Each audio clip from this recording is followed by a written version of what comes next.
Humans of the interweb, I am in the Augathella Spiegeltent with a very, very important person. This human beside me, don't look at them yet, it's a secret. This person beside me is an executive producer, a mother of three, has studied at QUT and WAPA, invests, sponsors, produces and supports many productions all over the world. Please give a huge round of applause at home to Hayley Johnson. Thank you. Well, I think you're familiar with this site, but you may be seeing a structure that is kind of new to the area. Yes, the old Spiegeltent. How does it feel to be in the Augie? Oh, mate, I've just wanted all my life to be standing on a stage in a Spiegeltent. Have you? So this is a dream come true. We're making moments here. Hayley, you're like in the midst of producing a show, so thanks for popping in and saying hello. Good. Thanks for also sponsoring Wynnum Fringe from the very beginning. We wouldn't be here with a Spiegeltent that we found in the outback without you and your family's support. So thank you. I don't think I've had the opportunity to look you in the eyes and say that. Thank you, Tom. I think you're very grateful and I appreciate that. And look, we just want to help you because we think what you're doing for Wynnum and for Brisbane and for Queensland and for the arts in general is just amazing. And I'm just so proud to be associated with you, mate. Thank you. Well, I'm bloody proud too. I've never had the opportunity to ask, so I thought, what better time than in front of a camera? I'd love to ask you a few questions because you studied at QUT, piano and voice, and then you're like, all right, I'm going to whip it over to WA to go to WAPA. Yes. And then you've whipped it like Japan, New York, and overseas and found your way back. Yeah. First Built question. up the frequent flyer. Okay, you're looking for a travel buddy. That's very good. So you're like a young person in the Bayside, and you have a moment, Thank you. I guess. Where are? I imagine you had a moment to take you on that journey that's brought you back here. What was the moment that made you decide you wanted to be in the arts? Oh, I think from a very young age, I always knew. Like when I was little, I started ballet when I was like 6. And it was one of those things where Did you do this? my mum wasn't a ballet mum. Okay. I did this. Oh! My mum wasn't a ballet mum. It was a case of me begging her to go, like to take me to class. I just really wanted to be a ballerina, I think. Okay. And then over the years, I started piano and I was quite talented in that. I ended up going right through and doing a music degree at QUT and doing some music directing as well. So I think it always kind of ended up towards like mixing the music and the dance. And so it kind of was a natural progression to musical theatre. Yeah. I was one of those girls that watched Annie and recited all the words and, Subtle. that's it. Which is on at the Still moment going too, strong. and that's a Power Arts Is it? supported show. There you go. What isn't a Power Arts supported show? Far out. Yeah, so I think that this is, it's been a bit of a lifelong passion for me. Right. And I think it was kind of secured when I went to WAPA and I realised like how much of it is expression and is about really getting to know yourself and it's a lifelong journey, and it's really about giving back and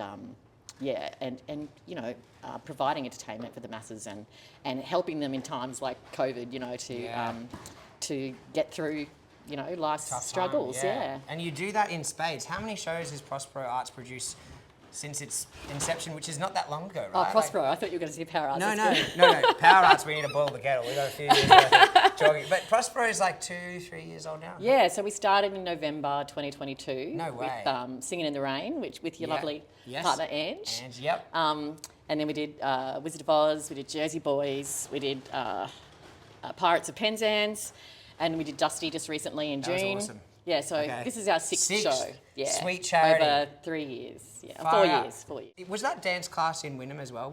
Yes. Just down the road from here. It was at, I started off at Caprice Dancing School with Margaret Lucas, who's I think she's still very heavily involved with QB. When I was 6, yeah. So I think it was originally at the Municipal Hall. Down here on Bay Terrace. That's beautiful. And then they moved to Florence Street, just across the road from what used to be Wynnum State School, Wynnum Central State School, which my dad actually went to. So. Is that so? When was the first generation of Power in Wynnum? I think my dad's dad grew up in Brecky Creek, and then so he moved with his young family to Wynnum. So they were on the Esplanade 175 across the road from the wading pool. No way. My dad used to always point that house out. He's very nostalgic. Yeah. And so that's probably why he's never really left Wynnum. Right. When I went to New York, it was like, why are you leaving me? You're like, Dad, have you heard of this place called Broadway? Exactly. It's got my heart. You do too, but you know. Yeah, well, it's different parts of the heart. I just went to New York for the first time. It blew my tiny mind. I can't imagine living there and performing there. Yeah. So you've performed in New York City. I have. You've music directed a show there as well? Yes, yep. So I did a off Broadway. I was musical director of a show, and it happened to be a show that was developed here in Melbourne, actually, with Will Conyers. You know Will Conyers? He's a musical director and performer from way back. Okay. And he's still very heavily involved in, especially in arts education as well. Great. So he was kind of directing it, and it had an opportunity to go over to New York. And so I got to experience that, which was just amazing. Did you think then? In the West Village. It was really? Yeah. That's the cool place to be. Near Christopher Street. I had to get off at Christopher Street Station. Was it called Wings Theatre? Yeah. When I'm thinking about you playing in New York for the first time, did you at that moment go, I could be a producer one day, I could put on shows, I could invest in a show that sells out a run on Broadway? Like, yeah, I think that was kind of a natural progression too, because when I moved to New York, I had a bit of a quiet period, as you do as a performer, just prior to that, and so I was kind of wondering what to do with myself. And at the time, a lot of my WAPA cohort friends were inquiring about possibly, working with them to get new projects off the ground. And so in the early days, like our family kind of, supported financially a lot of those kind of new works, and that was kind of where America. I was.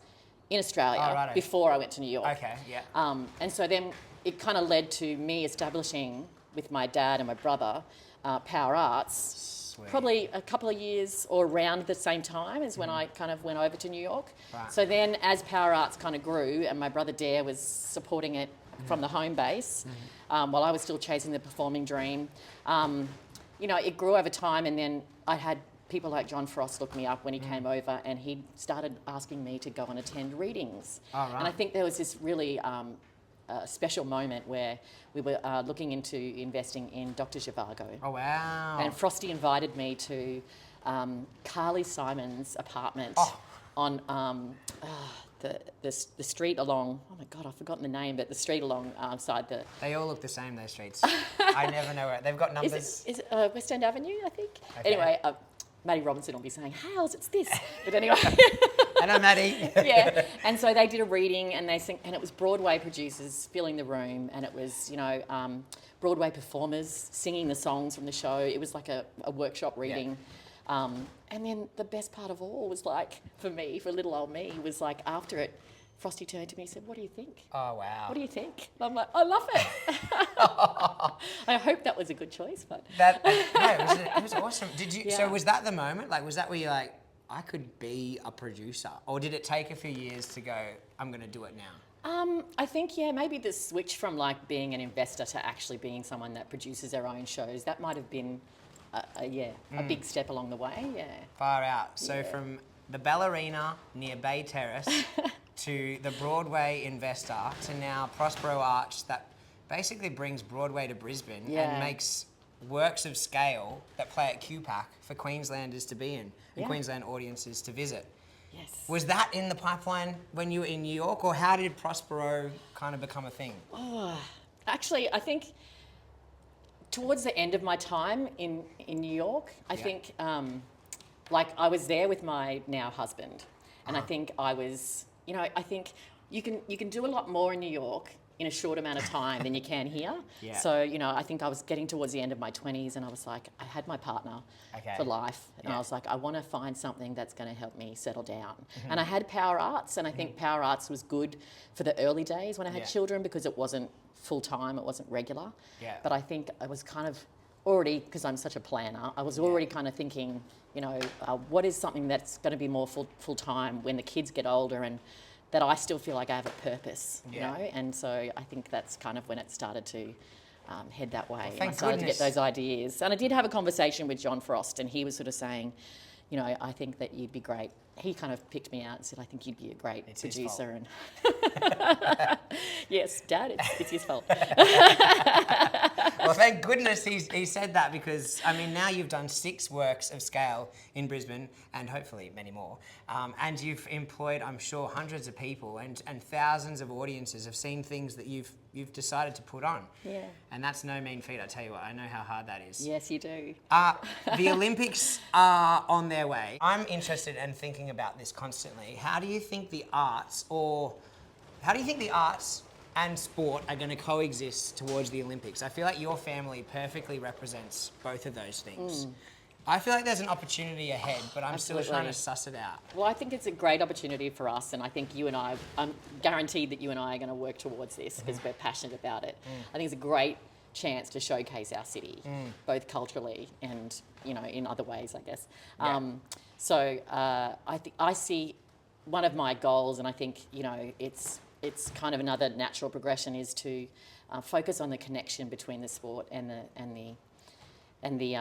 arts. Yeah. And so I think, like, I've got access to all these corporates, and I feel like, you know, for a long time, sport is used as a place to build relationships, for corporate relationships. Totally. And I don't see why we can't do that with the arts. Yeah. And I see it happening more and more, and I think I want to really focus on building that up. And even, like, bringing the sports people to the arts. Totally. Yeah. Yeah, we've had it in a small way here with Wyndham Fringe, with rugby league players from the Seagulls coming through and going, oh, wow, what is this? Yeah. And then they bring their families, and I think, I agree, it's such an exciting moment. So Yeah. fingers crossed we can Yeah. collaboration Well, I station. think too, like when I went to WAPA and I had a lot of like challenging times, and I'd turn to my parents for support. My dad, with all of his sport history, I don't know if you know, but he wanted to be a rugby league player. Okay. And he would have been, Yeah. of course. He had the talent, but he had an injury, so right. that kind of steered him in a different direction. But he used to always kind of align it with performance in sport. You know, he'd sort of say, and he's just speaking from his experience, but he'd say, you know, when I had a challenge in sport, I would do this, this and this. And so over the years, I've learnt that they're very similar. They're both kind of performance-based. So I feel like sports people can come and see a show, and if they understand the journey, they can relate to it. Yeah, and the artist journey, as you know, is like being an athlete. Like, if you aren't fit, if your body isn't in the place that it needs to be, and mentally fit as well. Absolutely. To remember all the lines, remember your choreography, your blocking, Yep. and be able to do 8 shows a week physically. Like, Yeah. the athlete journey and the sports athlete journey and the artist journey are so similar. Yeah. Yeah, when I was at WAPA, because I grew up with Kelly Hayden, who is actually Matthew Hayden's wife, the cricketer. Yep. I don't know if you like cricket, I'm but a big cricket fan. there you go. The cricketer from a while ago now. But he put me in touch with Justin Langer, who played for WA. They both opened the batting for Australia. Yeah, yeah. So they were great mates, and I was really needing a sports psychologist, like, to help me kind of get in that brain space. Don't tell me it was Justin Performance psychologist. So it was Justin Langer's psychologist, and What? I used to talk with him, and it kind of made me realise, like, I mean, that's something else maybe we can get on the road. Like, there's a space there for that kind of support, you know, for artists. The mindset of an artist. All right, I feel a Yes. podcast coming on. I feel a podcast. We digress. And a book. We won't leave this tent until it's written. Well, before we leave this tent, I feel like I need to ask you about Sweet Charity, because that's one of the best musicals ever written. Absolutely. How the hell did you get the rights, and when is it on? Well, I actually applied for the rights a while ago, so and it's just been a matter of finding the right time. I think it's among theatre crowds, it is like an absolute classic, and it's quite revolutionary and important in the history of musical theatre. It was the show that, like, launched the career of Bob Fosse. Oh, really? You know, the choreographer. Even I didn't know that. Well, it was And I one of the thought I shows was from the anyway. theatre. Right. Mark my words. And I think it really launched the career of Nancy Hayes. Like, her first big role was in the first production of, I think, in 1967 or something in Sydney. Yeah. And then Verity Hunt Ballard, who did it that was with amazing. the Hayes Theatre, and then they toured to the Sydney Opera House and elsewhere.